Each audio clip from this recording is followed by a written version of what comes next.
Warren Buffett बोलते हैं कि अगर आप उन चीजों को खरीदते हैं जिनकी आपको जरूरत नहीं है तो जल्दी आपको वो चीजें भी बेचनी पड़ जाएगी जिनकी आपको जरूरत थी। दूसरा, if you don't find a way to make money while you sleep then you will have to work until you die. अगर आप सोते सोते भी पैसा नहीं कमा रहे हो तो आपको मरते दम तक अपनी लाइफ में काम करना पड़ेगा। और वॉरेन को आज तक का सबसे बड़ा इन्वेस्टर माना जाता है। वॉरेन 11 साल की उम्र से ही इन्वेस्टमेंट करने लग गए थे और आज उनकी नेटवर्थ 103 बिलियन डॉलर की है। तो एक आम सा बच्चा ऐसा सब कैसे कर पाया? अब यहाँ पर आप कहोगे कि आपको तो इन्वेस्टमेंट आता ही नहीं है, लेकिन ऐसा नहीं है। हर इंसान अपनी लाइफ में रोजाना इन्वेस्टमेंट करता है। एक माँ अपनी फैमिली में टाइम इन्वेस्ट करती है जिसका रिटर्न उसे हैप्पी फैमिली के तौर पर मिलता है। एक एम्प्लॉय अपना जॉब में अपना टाइम इन्वेस्ट करता है और उसे उसका रिटर्न सैलरी के तौर पर मिलता है। और एक बिजनेसमैन अपना पैसा बिजनेस में इन्वेस्ट करता है जिसका रिटर्न उसे प्रॉफिट के तौर पर मिलता है। यानी कि इन्वेस्टमेंट हमारी लाइफ में हर जगह है। और इन्हीं इन्वेस्टमेंट के प्रिंसिपल को समझकर वॉरेन बफेट के मेंटर बेंजामिन ग्राहम ने यह अमेजिंग बुक लिखी है जिसका नाम है द इंटेलिजेंट इन्वेस्टर।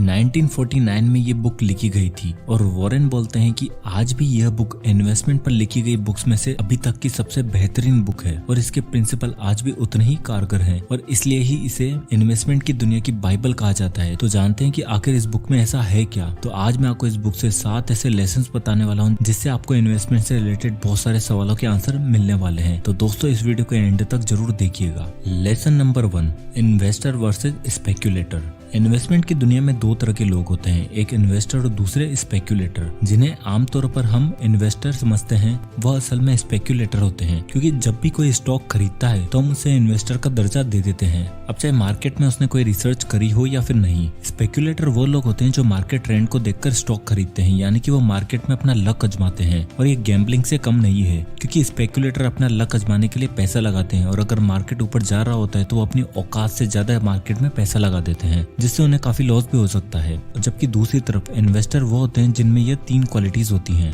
पहली, इन्वेस्टर हमेशा एनालिसिस के बेस पर ही पैसा लगाते हैं। उन्हें मार्केट में क्या ट्रेंड चल रहा है उससे उन्हें कोई फर्क ही नहीं पड़ता है। वो पैसा लगाने से पहले उस कंपनी की पूरी तरह से एनालिसिस कर लेते हैं और उसके बाद ही अपना डिसीजन लेते हैं। दूसरा, इन्वेस्टर वह है जो उन्होंने अपना प्रिंसिपल अमाउंट लगाया है उसकी सेफ्टी करें। मान लो कि आप रोड पर चलते हुए व्यक्ति से पूछते हो कि आप शेयर मार्केट में पैसा इन्वेस्ट क्यों नहीं करते हो, तो उसका सीधा सा जवाब होगा कि हमारा पैसा सेफ नहीं है, क्योंकि लोगों को लगता है कि वो जितना अपना प्रिंसिपल अमाउंट लगाएंगे शेयर मार्केट में वो सेफ नहीं है। उसकी जगह वो लोग एफडी में अपना पैसा लगाते हैं जिससे उन्हें लगता है कि उनका पैसा सेफ है। बट अगर आप सारे प्रिंसिपल को सही से फॉलो करोगे तो आप हमेशा प्रॉफिट में ही रहोगे। तीसरा, इन्वेस्टर हमेशा लॉन्ग टर्म सोचते हैं। उनका एम शॉर्ट टर्म में पैसा कमाना नहीं होता है, जबकि लॉन्ग टर्म में अच्छे प्रॉफिट अर्न करना होता है। तो जिसमें भी ये 3 क्वालिटीज नहीं है वो एक स्पेक्यूलेटर है, इन्वेस्टर नहीं।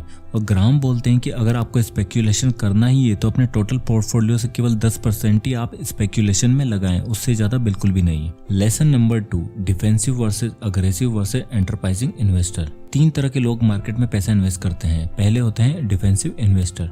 डिफेंसिव इन्वेस्टर रोहित शर्मा की तरह होते हैं जिनका स्ट्राइक रेट तो बहुत कम होता है बट ये लंबे टाइम तक पिच पर टिके रहते हैं और रिस्क भी बहुत ही कम लेते हैं। एग्रेसिव इन्वेस्टर ऋषभ पंत की तरह होते हैं जो एग्रेसिव बैटिंग करते हैं और हमेशा चौके छक्कों में ही डील करते हैं, पर छक्का मारने के चक्कर में ये अपना विकेट भी जल्दी गवा बैठते हैं। और एंटरप्राइजिंग इन्वेस्टर विराट कोहली की तरह होते हैं जो टाइम के हिसाब से बैटिंग करते हैं। जब इनका टाइम आता है धीरे खेलने का तो ये धीरे खेलते हैं और जब चौका छक्का मारने का टाइम आता है तो ये चौके छक्के भी मारते हैं। अब इसे इन्वेस्टिंग की भाषा में देखते हैं। डिफेंसिव इन्वेस्टर हमेशा लो रिस्क वाले फंड में अपना पैसा इन्वेस्ट करते हैं और लॉन्ग टर्म तक पेशेंस के साथ अपना पैसा ग्रो होने देते हैं। ये लोग रिस्क लेने में विश्वास नहीं रखते हैं और ये एवरेज रिटर्न पर ही खुश रहते हैं। बेंजामिन ग्राहम किसी को भी एग्रेसिव इन्वेस्टर बनने की सलाह नहीं देते हैं। उनके हिसाब से एग्रेसिव इन्वेस्टर बनना गैम्बलिंग करने जैसा होता है, जैसे जिसमें आप किसी भी दिन भी अपना सब कुछ लुटाकर रोड पर आ सकते हो। जबकि एंटरप्राइजिंग इन्वेस्टर वो होते हैं जो अपने पोर्टफोलियो का कुछ हिस्सा हाई रिस्क में इन्वेस्ट करते हैं और कुछ पैसा लो रिस्क में, और हमेशा बैलेंस रखकर ही इन्वेस्ट करते हैं, जिससे उन्हें किसी स्टॉक में हाई तो किसी स्टॉक में लो रिटर्न मिलता है, जिससे उनका पोर्टफोलियो हमेशा बैलेंस रहता है।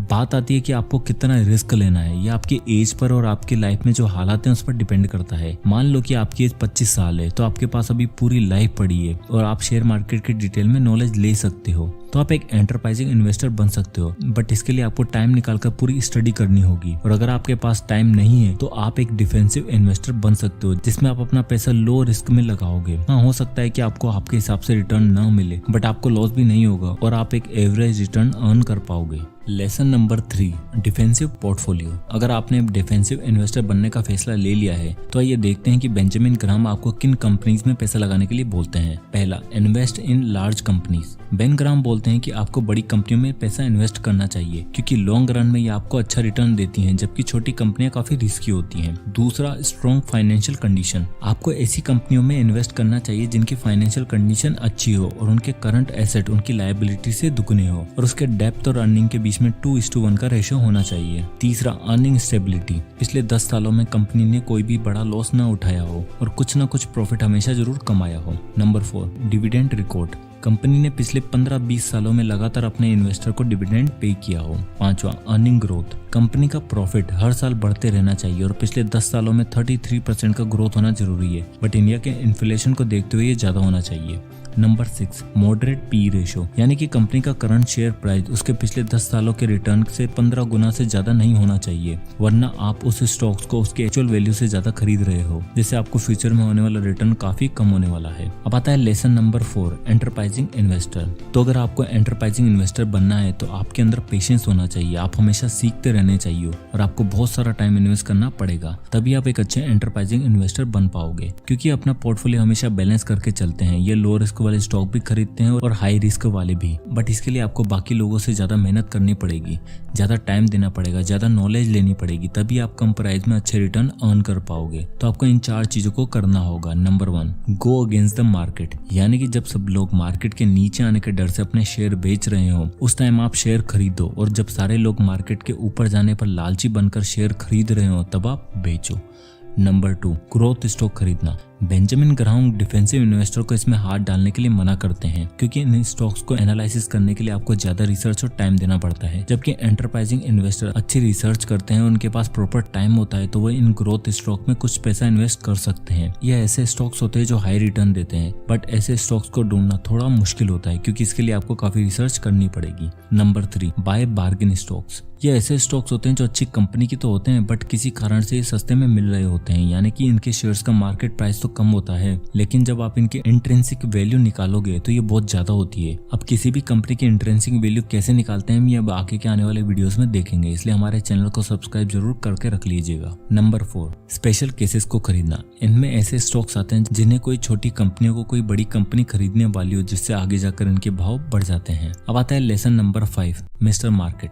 बेंजामिन ग्राहम अपनी इस बुक में एक बेहद ही इंटरेस्टिंग कॉन्सेप्ट बताया है और वो है मिस्टर मार्केट का। मिस्टर मार्केट एक बहुत ही मूडी इंसान है जो रोज सुबह अपने मूड के हिसाब से आपको प्राइस बताता है। मान लो कि आप 4 दोस्त एक बिजनेस में पैसा इन्वेस्ट करते हो और हर व्यक्ति 1-1 लाख रुपए बिजनेस में पैसा इन्वेस्ट करता है, तो आप टोटल 4 लाख रुपए उस बिजनेस में पैसा इन्वेस्ट करते हो। अब उसमें से आपका एक दोस्त बिजनेस छोड़कर चला जाता है, तो अब मिस्टर मार्केट आपके पास आता है और वो आपको रोजाना बिजनेस की अलग अलग प्राइस बताता है। किसी दिन वो आपको उस बिजनेस से आपके शेयर को बेचने को बोलता है, तो किसी दिन आपको बोलता है कि आप उस बिजनेस का एक बड़ा हिस्सा खरीद लो, बट वह ये सब अपने मूड के हिसाब से करता है। तो जिस दिन उसका मूड अच्छा होता है वो आपको 1 लाख रुपए के बिजनेस को 10 लाख रुपए बताता है, तो उस वक्त आपको उस बिजनेस से आपका हिस्सा बेच देना है। और जब उसका मूड खराब होता है तो वो उस बिजनेस का 50,000 रुपए प्राइस बताता है, तो उस दिन आपको वो खरीद लेना है। तो दोस्तों ये बुक 1949 में लिखी गई थी और उस वक्त केवल सुबह सुबह ही मार्केट का प्राइस अखबार में आता था, बट आज के टाइम पर हर सेकंड मार्केट का प्राइस बदलता रहता है। तो बेंजामिन ग्राहम बोलते हैं कि मिस्टर मार्केट ज्यादातर लॉजिकल नहीं होता है, वो बस इमोशन के बेस पर प्राइस बताता है और कभी कभी शेयर की वैल्यू से ज्यादा प्राइस कोट करता है, तो उस वक्त हमें शेयर नहीं खरीदने हैं। बट लोग इसका उल्टा करते हैं, जिस दिन मार्केट का मूड अच्छा होता है तो वो 100 रुपए के शेयर को 1000 में बेचता है, तो लोग उससे ज्यादा खरीदते हैं और वो सोचते हैं कि उनका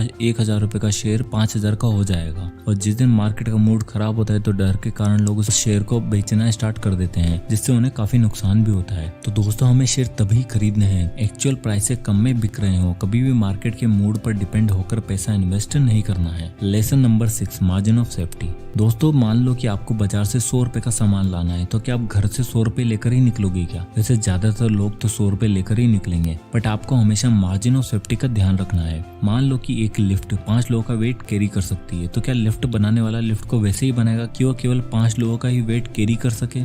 नहीं, वो मार्जिन ऑफ सेफ्टी का ध्यान में रखकर ऐसी लिफ्ट बनाएगा कि वो एटलीस्ट 7-8 लोगों का लोड तो ले सके, नहीं तो हादसा होने के चांसेस काफी बढ़ जाएंगे। उसी तरह ग्राम बोलते हैं हमें इन्वेस्टमेंट के टाइम पर मार्जिन ऑफ सेफ्टी का ध्यान रखना है। ग्राम बोलते हैं कि मार्केट में कभी भी शेयर की प्राइस और वैल्यू सेम नहीं होती है। जब हम कोई शेयर खरीदते हैं तो वो उसकी प्राइस होती है, न कि उसकी एक्चुअल वैल्यू।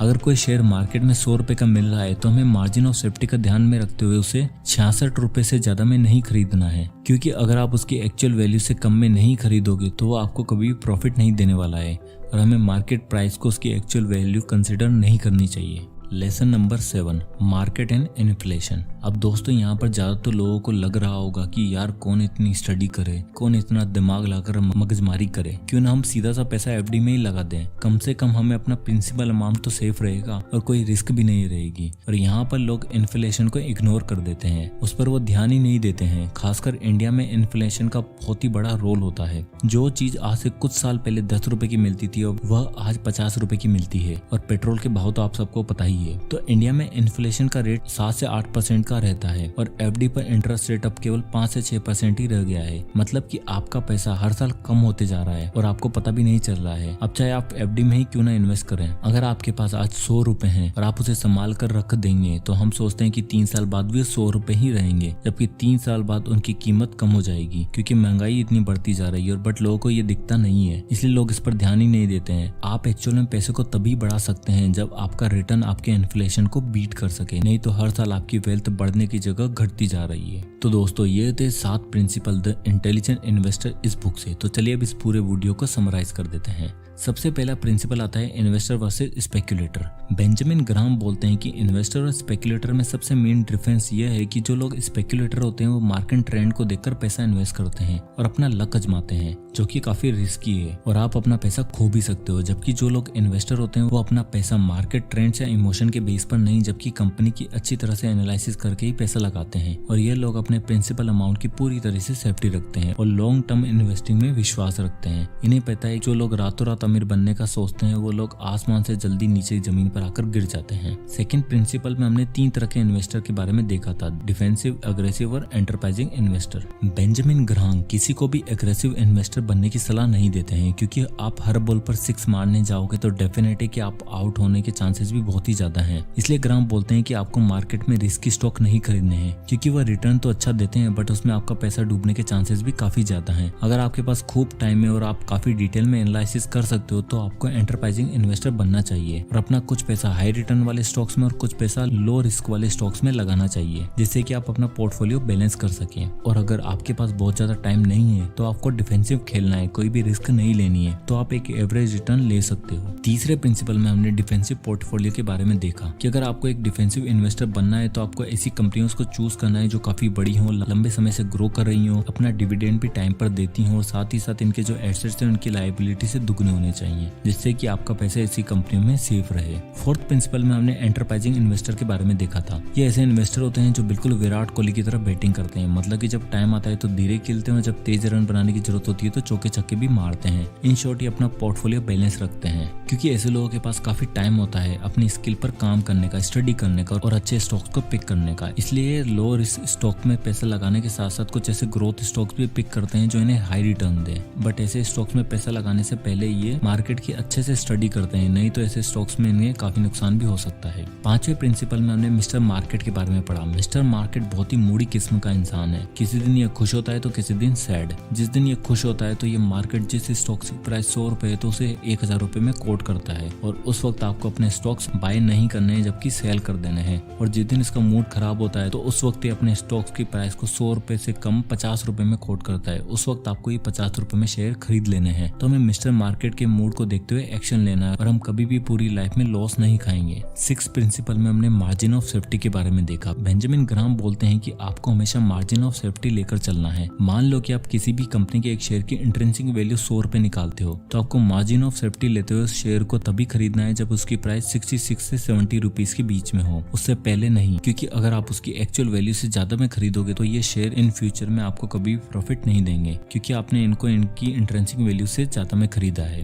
इसलिए आपको हमेशा मार्जिन ऑफ सेफ्टी का ध्यान होना चाहिए। 7th प्रिंसिपल में हमने देखा कि इंडिया में इन्फ्लेशन का काफी रोल है, क्योंकि हमारे यहाँ पास 7 से 8% इन्फ्लेशन रेट होता है। तो अगर आपके पास आज 100 रुपए है और आप उसे अलमारी में छुपा कर रख दोगे तो अगले साल उनकी कीमत 93 से 94 के बीच में रह जाएगी इन्फ्लेशन के कारण ही। इसलिए अगर आपका इन्वेस्टमेंट आपको हर साल आपके इन्फ्लेशन रेट से ज्यादा प्रॉफिट नहीं दे रहा है तो इसका मतलब है कि आपका पैसा धीरे धीरे कम होते जा रहा है और लॉन्ग टर्म में आपकी वेल्थ कम होती जा रही है। तो दोस्तों ये थे 7 प्रिंसिपल इस अमेजिंग बुक से, और इसे पढ़कर ही वॉरेन ने इतने $1 बिलियन कमाए हैं। तो आप भी अपनी लाइफ में इस बुक में बताए हुए प्रिंसिपल को जरूर फॉलो करिएगा, तभी आप एक सक्सेसफुल इन्वेस्टर बन पाओगे। एंड आई होप कि ये वीडियो आपको पसंद आया होगा, तो इस वीडियो को शेयर करना ना भूले ताकि बाकी लोगों को भी इन्वेस्टिंग के बारे में पता चल सके। और दोस्तों ये हमारा नया चैनल है तो इसे सब्सक्राइब करके जरूर सपोर्ट करिएगा। तो मिलते हैं नेक्स्ट वीडियो में, तब तक के लिए जय हिंद।